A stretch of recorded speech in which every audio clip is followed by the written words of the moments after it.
Hello everybody, welcome back. Happy New Year. Jumping right in, this is going to be a very personal video and I just want to give you the whole trigger warning in advance. I am going to be talking about things like eating disorders, and if this is going to be a video about addressing some of your comments about my appearance and kind of going a little bit in depth as to what's been going on with my health and my life the past few years that I've not been talking about, and how that have absolutely affected me not only internally but my appearance, which I'm sure many of you have noticed because you've made sure to leave it in the comments. Before I get started, I have COVID right now. It was my Christmas gift. I got 2 days after Christmas, and I am hopefully over the worst of it. I didn't even know that your hair could hurt, but life is an adventure. So getting right into it, I have gotten, probably the last few years, I've gotten a lot of comments from people accusing me of getting cheek fillers done, and also a lot of you asking me if I've had different types of fillers done, etc., etc. But I'm going to put that to bed right now. This is a picture of me when I was 12 years old.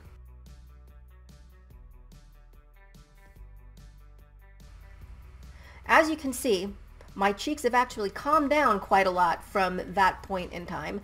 And I'm glad that my face has filled out over the years and it's not been so stark and dramatic, but I've always had big cheeks. As you can imagine, my fellow classmates had plenty of nicknames for me, all of them relating to woodland creatures, most notably the chipmunk. So I have been a chipmunk cheek kid my entire life, and as I got older, they just they stayed. I like my cheeks. I know I've had moments in my life where I've kind of straddled that line of, not being so kind to myself. And that's kind of something else I'm going to get into in a minute. So some of you might have noticed, I have been changing appearance-wise over the last few years. It started 2021, I'm sorry. So 2021 is when it started. So I'm going to get a little bit more in depth about my illness. And I haven't really talked about this as in depth, but I have something called Hashimoto's thyroiditis, and Hashimoto's is an autoimmune disorder, and a lot of times people will just associate it with having a thyroid disorder. It's not a thyroid disorder. I have an autoimmune disorder where my body does not recognize my thyroid as part of my body, and it is continuously producing antibodies to attack it, and eventually it will kill it, and then I'll have to get it out. But in the meantime, it causes a whole host of effects because your thyroid is responsible for so many different hormones in your body. You ride this roller coaster, and that's what a lot of people refer to Hashimoto's as. They call it the roller coaster. I've been riding the ups and downs of not only emotions, but weight. And something that has happened to me, which happened to me in 2021, is I started suffering from hyperthyroidism. When you have Hashimoto's, by default, you're suffering from hypothyroidism, which is your thyroid is underactive. It's underactive because it's taking a beating from your antibodies, therefore it's getting the crap kicked out of it, so it's underactive. It's not really doing what it should. So you have to take thyroid medication that increases the hormone that you're not producing. So what happened to me was I had changed my diet dramatically. I changed my lifestyle, I changed my diet, I take ridiculous amounts of different vitamins and supplements. So one of the things that I've done diet-wise is that I've cut gluten out of my diet. And the reason that I've cut gluten out of my diet is because of a fun thing called cellular mimicry. And the best way I could think to describe it is that the cell structure or the exterior of gluten looks exactly like the surface of my thyroid. Now these antibodies that I produce that attack my thyroid are basically produced in mass whenever I eat gluten, because you take gluten into the body, your antibodies look at that and say, oh look, there's more of that bastard that we hate, thinking that it's my thyroid, and they produce tons and tons more antibodies which will attack. And so the name of the game when you have Hashimoto's is keeping those antibodies down, therefore reducing the attacks on your thyroid. So you cut out gluten, you leave it less opportunity to produce more of the antibodies. Less attack on your thyroid, the better you feel.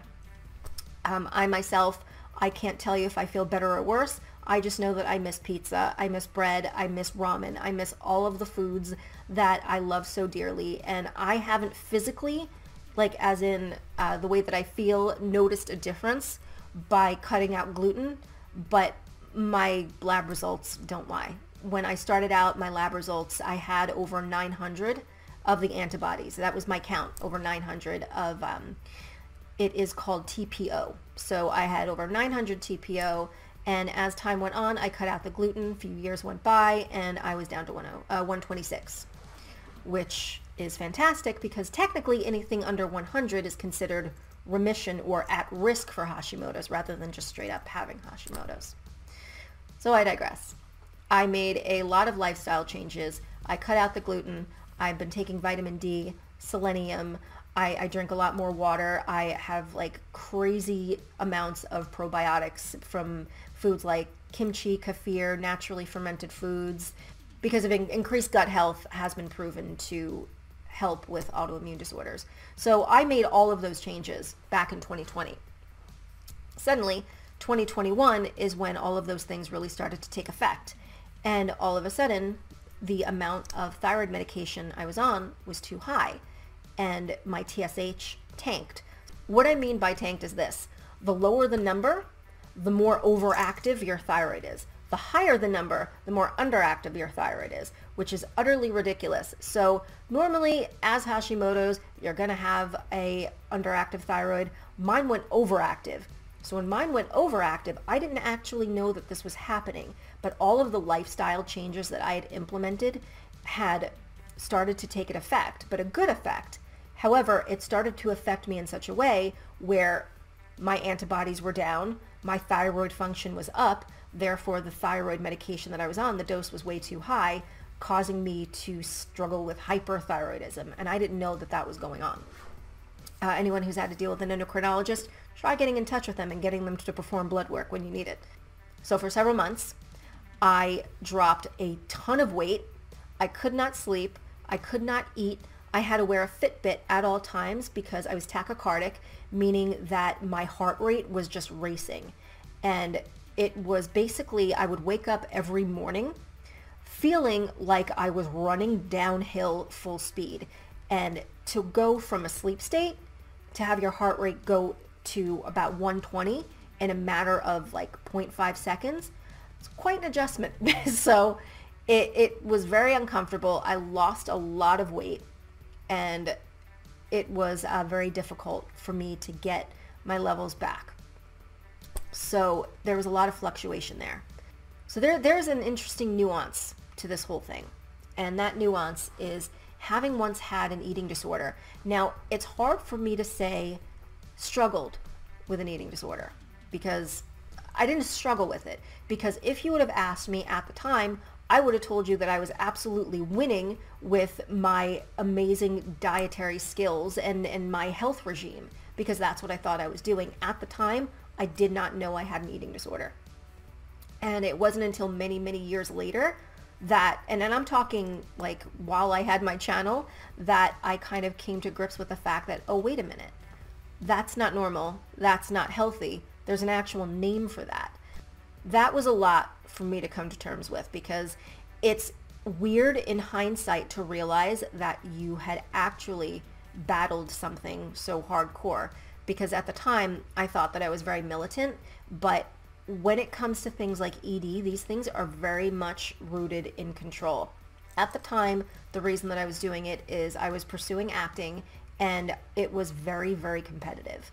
Now, it didn't matter how great of an actor you were, it had to do with getting your foot in the door, and that means looking as good or better than everybody else. And at the time, this was the early 2000s, everybody was stick thin.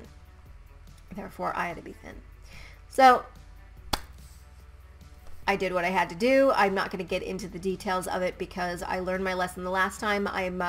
As I said, I'm not a pro when it comes to talking about things like eating disorders and things like that, because I didn't even know that I had one up until fairly recently. So when it comes to things like that, I also understand that there are rules and protocols that you must follow when talking about it, because you kind of have communities that are either pro and then ones that are more instructive and kind of cautionary tale people, which is where I fall. And when you talk about it from that perspective, like my perspective, you cannot mention numbers and you can't mention specific details like how you did it. And I made that mistake the last time. I will not be doing that again. So moving on from that. So if it wasn't difficult enough understanding and coming to terms with the fact that yes, I did have an eating disorder. It was something that I was very methodical about everything. So methodical. weighed out, and even the foods I ate by color, exact time. It was, it's all about control. These things are always, always rooted in control. I know I've said that before, but when you're someone like myself that's come from the background that I have, control is something that is very important in my world. And when you see that you have a certain level of control over your body, if something kind of just snaps in your head, and it's kind of like a power trip, and you're like, wow, if I could do that, what else could I do? So you continue down that path, and by continuing down that path, what you realize is you continue to have a physical effect that you can actually see. Because to have an effect is one thing, but to actually see those results, for a person that struggled in their life with by having control by way of the things that I've been through, past abuse, and you suddenly find yourself in a position where your body was once controlled by someone else, and those other people that controlled your body hurt it, and now you have control to the point where you can make it do whatever you want.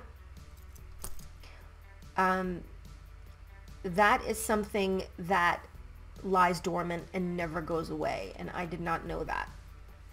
So as this whole sort of scenario kind of broke down with my thyroid levels kind of up and down, and suddenly going hyperthyroid and losing all of that weight, and seeing that change in myself, having to buy all new clothes, seeing the change in my face, seeing the change in everything, that control kicked back in, and I started noticing myself doing methodical things again. Like, for example, as my Hashimoto symptoms started to kick off and I got into a Hashimoto's flare, what ends up happening is I get very bad acid reflux, but it kicks off in the night as I sleep.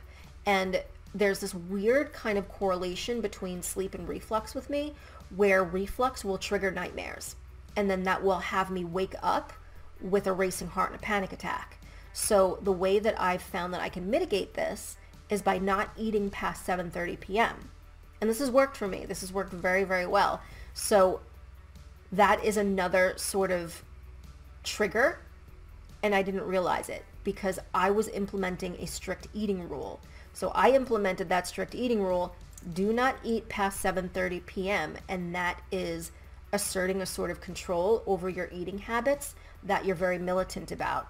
And I was triggering things into place, and I didn't realize that I was doing that. So as my body started going back into a Hashimoto's flare, and I started going back into hyperthyroidism, and I started losing more weight, and I saw the scales go down, and now people are telling me, hey, you're looking a little bit skinny, because I'm controlling the times that I eat again, and because I'm controlling the very specific things that I eat, because I need to make sure that I'm getting probiotics, that I'm getting magnesium, that I'm getting selenium, that I'm getting vitamin D, that I'm getting these certain things. I'm getting methodical again, and before I knew it, my ED kicked back in, and that scared the crap out of me, because again, as a person who likes to have control over themselves and over their surroundings, to feel out of control like that, and I very much did, was terrifying. Because I remember, and I confessed to my husband, I'm like, I need help, something's going on, because he noticed I was losing weight. I was going to the doctors. I have a lot of doctor's appointments, and they noticed that my weight had gone down. I'm not going to mention numbers. It went down. And I couldn't bring myself to eat food during the periods of time where I could eat. Before 7:30 p.m., I would go to make myself something to eat, and I would physically feel my gag reflex. But the concept of food and the concept of eating was actually making me feel physically sick, and I could not bring myself to do it. This terrified me. So I had to actually go in and force myself to eat something and say, no, don't you dare. So I started light. I started getting things like sweet potatoes and baking those and just putting like a little bit of oat butter on it or something, and then starting there. And as much as I had to, like, say, choke it down, I was like, no, bitch, take your medicine. You need this. you're not going through this. Because again, I am not familiar with eating disorders.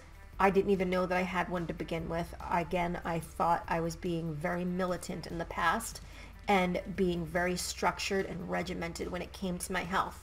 And I felt strong. I really did. When I went through this in the early 2000s, my early 20s, I felt physically strong, and I was physically strong. I went to the gym on a daily basis. I wasn't eating bad foods, and I wasn't not eating at all. I was eating a lot.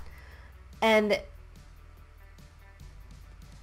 the internet is an interesting thing because it gives you access to so much information, and if it wasn't for the internet and it wasn't for like listening to other people, I wouldn't have realized that that's what I had and that's what I had gone through.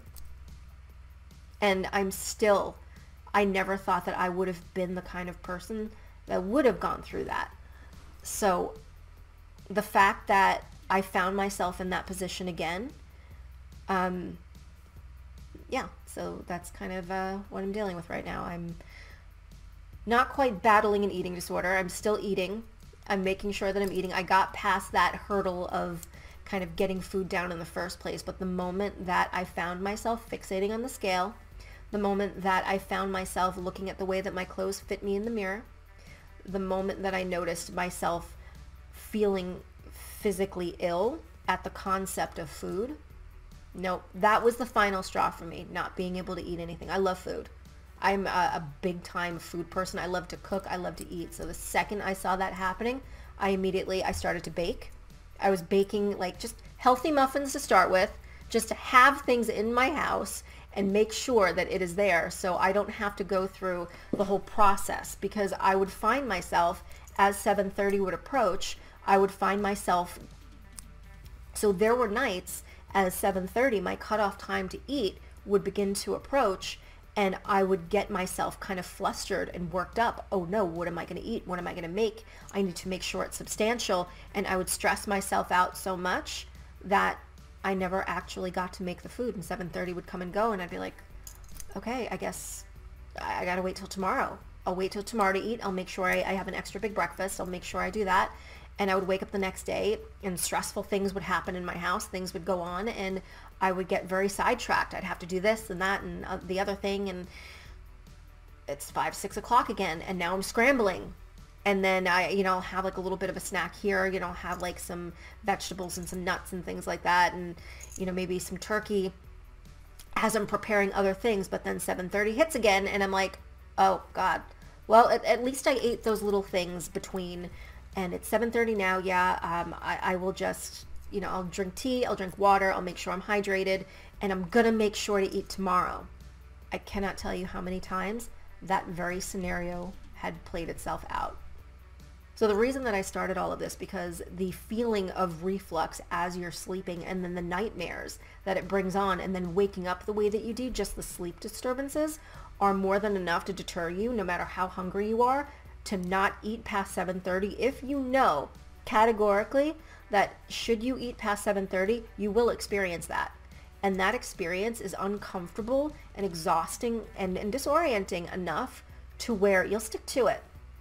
And that's how it initially began, because it does work. It really did work. It killed my reflux, and I'm very grateful for that.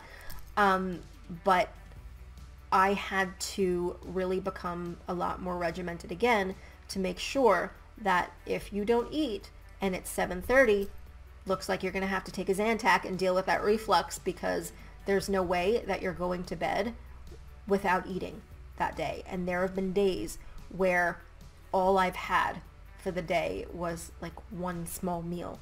That's not healthy. That's not normal. The body can't function like that, particularly me with my autoimmune disorder, trying to get better.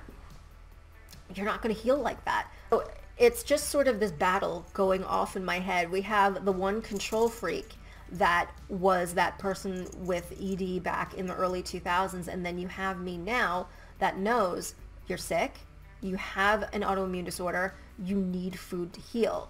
There are certain nutrients that the body needs in order to heal itself. If you're not giving yourself protein, if you're not getting the correct vitamins, you will not get better, and you will actually get worse. And I want to get better. It's something that I've been working toward the moment I found out that I had Hashimoto's. When you've had trauma in your past because you've had your physical body violated in some way, where your well-being was placed in the hands of someone else who took advantage of that and hurt you, it puts you very much at risk to become highly controlling of your body and your environment. And that is solely out of trust and solely out of necessity, because you kind of grow up into this mindset to where no one else could be trusted with your well-being, and it's got to be you. And you need to control your environment, because if you don't, those things will happen again. And it's a matter of growing out of that mindset and realizing that you have been diligent at selecting the correct people to have around you in your world, which I have. The thing about Hashimoto's is it doesn't just affect your thyroid. Your thyroid is the thing that gets attacked, but it affects just pretty much every body process that you could possibly imagine. It affects your hormones, it affects your mood, it affects your psychological state, it affects your metabolism, your appetite, your digestion, it affects your skin, your hair, your nails, it affects your immunity. There's just so many things. The list goes on. So naturally, something that will become affected by Hashimoto's is your appearance, and it can change so quickly. So believe me, if you noticed the changes from 2021 to now in me, believe me, imagine how creepy the changes are when I notice them every few days in my own damn appearance. So just to kind of give you an idea, this is probably going to make more sense to people that have thyroid issues, have autoimmune disorders, or have Hashimoto's themselves. But I'm going to kind of explain what went on from September till today, and hopefully kind of give you an idea of the insanity that I kind of deal with on the regular. So normal TSH for me is about a 2. The reason it's a 2 is because I'm dealing with a fertility specialist and they want me at a 2. 2 or below optimum for anybody who's trying to get pregnant. Now, being at a 2, it's something that I have to have constantly monitored by fertility. So I managed to stay at a 2 for 3 years, because once I made those changes in my diet, I was able to actually stay at a very low dose of levothyroxine and stay.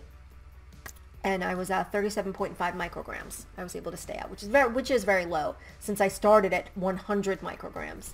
So this is a good thing. So what ended up happening is, out of nowhere in September, I ended up getting an infection that was resistant to antibiotic, and I stayed on the antibiotic for over a month. And antibiotic is notoriously bad for autoimmune disorders and thyroids. So what ended up happening is my levels went insane. And I went from September of having a TSH of about 2, and then I went and got tested again, and my TSH went from 2 to a 6. You have natural variances in your TSH. So it can go from 1.97 to 2.1 to 1.98. So, I mean, you can have those natural variances, and those are completely normal.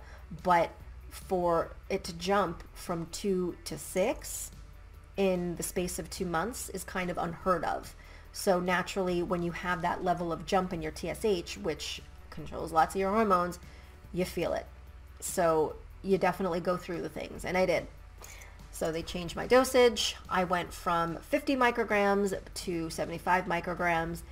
As if a 4-point jump in 2 months was not enough, my body decided to kind of play a game of hold my beer, because when they increased my medication from 50 to 75 micrograms, I managed to go from, when they changed it to in November, I had it tested again 22 days later, and I actually went from 6 to 0.74, which is about a hair away from having hyperthyroidism again, which means I would have dropped more weight, gotten sicker, and I was already having the symptoms. So I tend to feel the symptoms of hyperthyroidism when I get anywhere below a 1. That's when I start to feel it. So everybody's different where their TSH is and where they start to feel it. But in a matter of, let's see, from September to now, I went from 2 to 6 to 6 to 0.74, which is just unheard of. So as one can imagine, that can take a serious physical toll on the body. So once again, when your body is outside of your control, so even though it's not, say, the trauma from my past, it's still my body doing things that I did not tell it to, I don't want it to, and it's physically causing me harm, you get those natural instincts back to take back that control and to control things. And it kind of created the perfect storm to, fall into bad habits. And again, they started innocently enough by way of me trying to really control my diet, to physically heal myself, to try and set time limits so that I don't cause myself any further discomfort by way of reflux and nightmares and sleep disturbances. And you put all of these things together, and poof, over 20 years later, you kind of get a resurgence of an eating disorder you didn't know you had in the first place. So hopefully that clears a few things up as to why I look different. No, I've not had fillers in my cheeks. No, I have not had plastic surgery, although I am not opposed. And yes, I am kind of struggling with some ED stuff at the moment. I know I don't normally do a lot of these kind of candid videos, but I think when it comes to things like our health, both physically as well as mentally, being part of a community, it's important that we're honest with each other, and it's important that these things are known, because sometimes people can look at influencers like, oh, their lives are perfect, their lives are great, and kind of think badly upon themselves, and that's not right. That's not fair. Don't do that to yourself. I'm guilty of it as well. I look at other people and be like, why can't I have that life? And everybody has their stuff. Everybody has their things. And I think what's important is we all feel comfortable enough to kind of lean on each other and then talk to each other about it. I think it's important that we also have people in our lives that recognize certain bad patterns in us and point them out and kick our ass back in line, like I have done with my family and my friends on numerous occasions.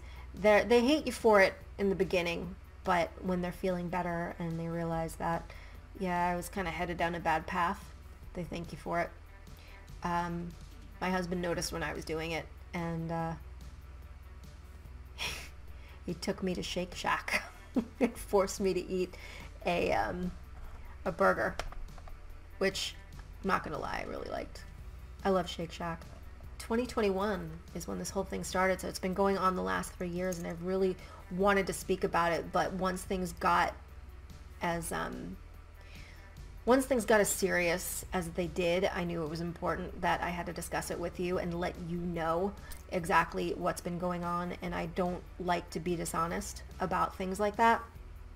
It's important that you do know, and it's important that you not emulate any of those negative behaviors, because I hope, at the very least, I hope that I encourage you to be positive and do good things. I encourage you to find your group, find your friends, find your music, make your memories, be healthy, and talk to each other, be honest with each other.